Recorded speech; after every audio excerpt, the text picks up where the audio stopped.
참미 예수님, 찬미 예수님. 또 한 달이 지나서 이렇게 등장했습니다. 제 강론이 좀 길어도 용서해 주실 거죠? 우선 문창호 우리 부지교님 선임이 되신 것을 축하드립니다, 여러분. 축하드립니다. 특별히 문창호 주교님께서는 이 천막성당을 잊지 않고 미사에 오셨던 분이기 때문에 우리 특별한 기쁨이 저희에게 있는 것 같습니다. 네. 부주교라고 하는 표현은 교구장을 계승할 권한을 가지고 있다는 뜻에서 일반 보좌주교들과 구별이 되는 주교님이시죠. 그러니 이제 제주교구의 실세는 바뀌었습니다. 누구에게 줄을 서야 앞으로 혜택이 있는지는 자명한 거죠. 따라서 이 천막 성당에도 햇빛이 들 수 있지 않을까 하는 기대를 갖게 됩니다. 아멘. 어쨌든 우리 제주교구의 미래가 훨씬 더 밝아지고 우리 강정의 미래도 더 밝아지지 않을까 하는 기대를 품게 됩니다. 여러분 몸 중에 가장 중요한 데가 어딜까요? 중요하다고 느끼는 곳. 발바닥, 또는 심장. 뇌, 생각하시겠죠. 이건 이론적으로 가능한 것이고요. 우리가 체험할 때, 일상 안에서 느낄 때 가장 중요한 것은 역설적으로 가장 아픈 데예요.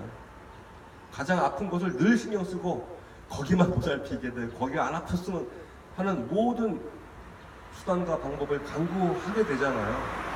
그렇다면 제주에서 제일 중요한 데가 어딜까요? 강정. 딩동대. 그렇습니다. 우리는 제주시 또는 유적지 이런 곳을 다 생각하지만 그건 이성적으로 생각하는 것이고 실제로 우리가 체감하고 있는 가장 중요한 곳, 그것은 가장 아픈 곳이에요. 우리 사회도 마찬가지입니다. 우리 사회에 가장 중요한 사람이 누굴까요?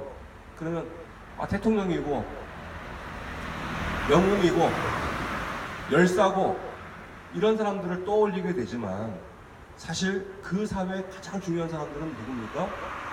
아픈 사람들인 거예요. 아픈 사람들. 소위 우리 눈에 보면 그냥 피곤하고 그냥 없었으면 좋겠고 그냥 내 눈앞에 안 보였으면 좋겠고 하는 불편을 주는 그 사람들이 사실은 그 사회에 가장 중요한 사람들인 거예요. 근데 우리는 그걸 자주 잊어버리는 거예요. 그래서 우리가 얼마나 존엄한 인간인가, 훌륭한 사람인가, 내가 얼마나 성숙한 신앙인가를 바라볼 수 있는 저울이 있다면 우리 사회의 가장 아픈 사람들, 가장 가난한 사람들, 멸시받는 사람들을 나는 어떻게 대하고 있는지를 견주어 볼 때 그 사람의 존엄성의 무게가 나타난다고 할 수 있을 겁니다. 오늘 복음에서 예수님께서 마귀 들린 사람은 오늘날 정신병자라고 치환될 수 있겠지만 종교 사회에서는 마귀 들린 사람은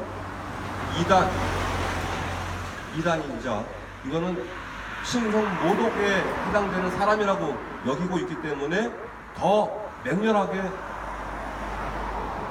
도덕적으로 윤리적으로 신앙의 이름으로 지탄받고 있던 사람이라고 볼 수 있겠죠.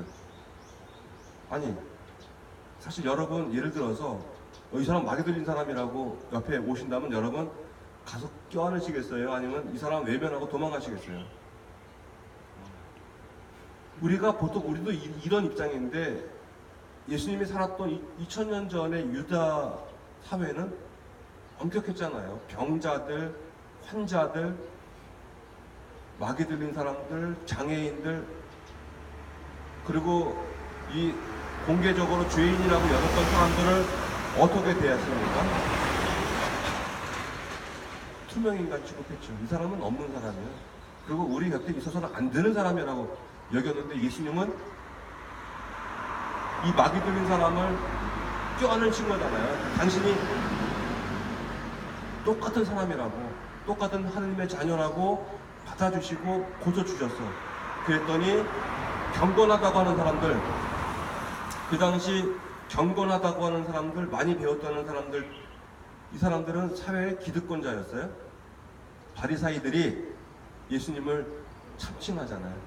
뭐라고? 마귀의 힘을 빌려서 마귀를 쫓아낸다고. 이 말은 이렇게 얘기하면 될 것 같아요. 오늘날 힘없고 약한 가난한 사람들, 노동자들, 농민들, 도시 빈민들을 옹호하고 그 사람들 편에 쓰려고 하는 사람들 다 빨갱이라고 얘기하는 사람들과 논리가 똑같은 거잖아요. 기득권자 입장에서는 이 사람들 이렇게 지목하고 이 사람은 벌받아 마땅한 사람이라고 얘기하는 사람을 끌어안는 사람들을 다 반동문자로 생각하는 거죠. 예수님은 자신이 빨갱이라는 얘기를 듣고 이 마귀 새끼 아니야?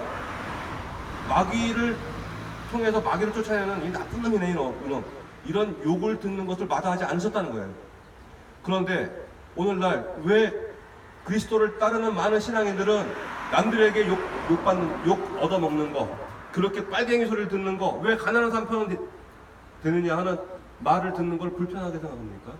우리는 언제나 교양 있는 사람, 야, 참 대단한 사람이야 라는 신앙 때문에 이렇게 박수갈채를 받는데 익숙해져서 욕먹는 것이 너무 불편한 세상을 살고 있는 것은 아닌가 생각이 듭니다.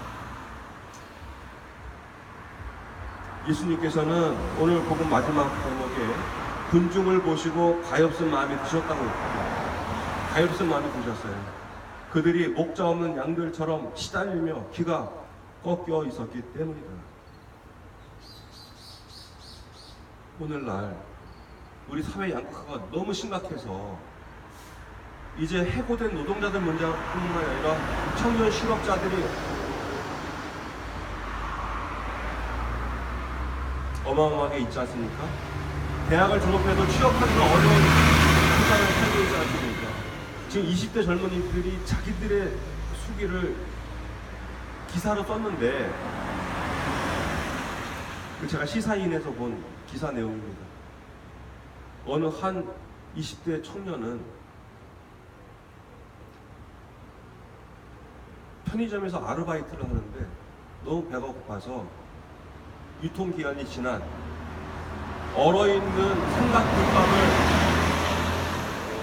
녹이지도 못한 채 얼어있는 삼각김밥을 씹어 먹었다는 이런 이야기.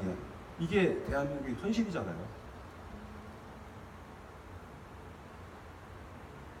삼성전자는 사상 최대의 수익을 올렸다고 하는데 고용은 늘지 않고 비정규직 노동자들이 이 넘쳐나는 세상을 보시면서 예수님은 똑같이 기가 꺾여 있는 이 군중을 보시고 가엾은 마음을 가지 않겠습니까? 교회도 가엾은 마음을 가지고 있겠죠. 근데 마음만 가지고 있고 아무런 행동도 취하지 않는다면 이게 뭐에 쓸모가 있겠습니까?